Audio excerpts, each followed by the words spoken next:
दोस्तों आज हम बात करने वाले हैं सनातन धर्म में मंत्रों का विशेष महत्व क्यों है। आखिर मंत्र क्यों बनाए गए, ये मंत्र हैं क्या, किसने बनाए, एक मंत्र को उसके सही उच्चारण के साथ ही क्यों बोलना चाहिए। नमस्ते दोस्तों, सनातन सोच के इस वीडियो में आज हम बात करने वाले हैं मंत्रों की।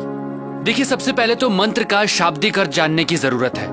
ऐसी ध्वनि जो आपको मेंटल पीस दे, आपके मन को शांत करे, वो ही मंत्र है। हमारे शास्त्रों में कहा गया है मना तार्यति इति मंत्र, यानी मन को तारने वाली ध्वनि ही मंत्र है। दोस्तों, सनातन धर्म में मंत्र जपना हजारों सालों से चला आ रहा है। वो ऋग्वेद के तीसरे मंडला के 62 सूक्त का गायत्री मंत्र हो, जो ऐसी वाइब्रेशंस पैदा करता है कि इंसान के साथ साथ सभी पेड़ पौधों और जानवरों के लिए भी लाभदायक है। या ऋग्वेद के ही 7वें मंडला के 59 सूक्त का महामृत्युंजय मंत्र, जिसे मृत्यु को जीतने वाला मंत्र भी कहा जाता है। और भी ऐसे कई वैदिक मंत्र हैं जिन्हें चैंट करने से हमारे फिजियोलॉजिकल और साइकोलॉजिकल फंक्शंस यानी शरीर और दिमाग पर पॉजिटिव इंपैक्ट पड़ता है। पर कैसे, आखिर ऐसा क्यों होता है? दोस्तों, वजह है इन मंत्रों की ध्वनि, वो साउंड जो इन मंत्रों के उच्चारण से पैदा होती है। मंत्रों के अर्थ को अलग रख दें तो विशेषज्ञों का मानना है मंत्रों की सिर्फ ध्वनि यानी साउंड में ही अपार शक्ति होती है।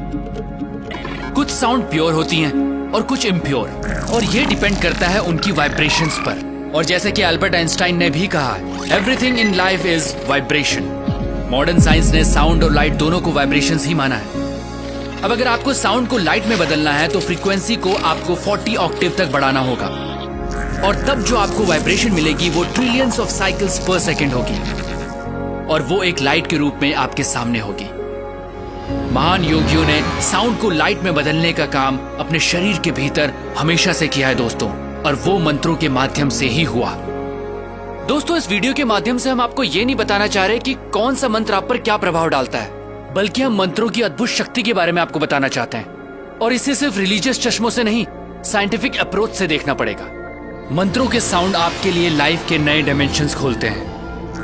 ये ऐसी साइंस है जिसमें आप साउंड की मदद से अपने आसपास और अपने अंदर एक खास एटमॉस्फेयर बनाते हैं, जिससे आपका माइंड एक्टिवेट होता है। लगातार मंत्रों की चैंटिंग से न सिर्फ फोकस बेटर होता है, बल्कि मेमोरी और अटेंशन भी बढ़ता है, क्योंकि मंत्र आपके ब्रेन सेल्स एक्टिवेट करने में हेल्पफुल साबित होते हैं। अगर मंत्रों को सही उच्चारण, सही फ्रीक्वेंसी के साथ बोला जाता है तो न सिर्फ ब्रेन को प्रॉपर ऑक्सीजन पहुंचती है, बल्कि ब्लड प्रेशर भी कंट्रोल में आ सकता है।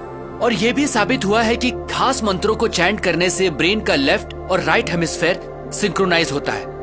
आम की बात करें तो इसे ओरिजिनल साउंड ऑफ क्रिएशन भी कहा जाता है। ऐसा माना जाता है कि हजारों साल पहले जब ध्यान लगाने वाले तपस्वियों और ऋषियों ने गहरी ध्यान की प्रक्रिया के दौरान जो साउंड सुनी थी वो आम की ही थी। और फिर आम तो सनातन धर्म का प्रतीक ही बन गया, क्योंकि सनातन धर्म में इंसान हमेशा से तपस्या और ध्यान लगाकर स्वयं की उत्पत्ति और अंत की खोज में अपना जीवन जीता आया है। दोस्तों, आपने कई योगियों और तपस्वियों को सिर्फ हमिंग पे मेडिटेशन करते देखा होगा, वही हमिंग साउंड जो आम बोलते समय सबसे आखिर में निकलती है। दोस्तों, साइंटिफिक रिसर्च में यह भी साबित हुआ है कि सिर्फ हमिंग से, जी हाँ, सिर्फ हमिंग से आपकी बॉडी में नाइट्रिक ऑक्साइड का प्रोडक्शन बढ़ जाता है। नाइट्रिक ऑक्साइड एक खास कंपाउंड होता है जो नर्वस, इम्यून और कार्डियोवास्कुलर सिस्टम्स में होने वाली कई प्रोसेसेस में हेल्प करता है। ये बात सनातन धर्म में करीब 15,000 साल पहले से भी चली आ रही है। तो दोस्तों, ये कहना जरा भी अतिशयोक्ति नहीं होगी कि ऋषि मुनि उस काल के साइंटिस्ट ही थे जो लगातार ह्यूमन बॉडी को अपग्रेड करने के तरीके ढूंढ रहे थे, और मंत्र उन साइंटिस्ट्स के एक तरह के टूल थे। अगर बच्चों को मंत्रों की इंपॉर्टेंस समझाई जाए और बचपन से मंत्रों की चैंटिंग की आदत डाली जाए तो उनके ब्रेन का डेवलपमेंट एक अलग लेवल पर होगा। दोस्तों, यही तो सनातन धर्म है, ऐसे तौर तरीके जिन्होंने इंसान का जीवन जीने का तरीका बदला। सनातन सोच के माध्यम से हम आपको वही मशाल थमाना चाहते हैं जिसे हजारों साल पहले हमारे पूर्वजों ने प्रज्वलित किया था। क्योंकि दोस्तों, हमें लगता है वर्तमान में सनातन सोच की आवश्यकता है, क्योंकि यही हमारा भूत है और यही भविष्य। मैं हूं अमित ड्योंडी, प्रणाम।